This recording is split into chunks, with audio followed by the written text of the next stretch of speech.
A strong magnitude 4.8 earthquake occurred in the North Pacific Ocean 310 kilometers, 193 miles from Russia in the early morning of Thursday, July 24, 2025 at 5:05 a.m. local time, GMT+11.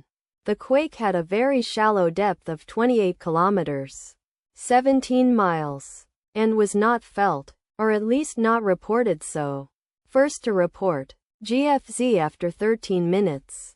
The earthquake occurred 4 hours after a magnitude 5.0 earthquake had hit on Thursday, July 24, 2025, at 1:28 a.m.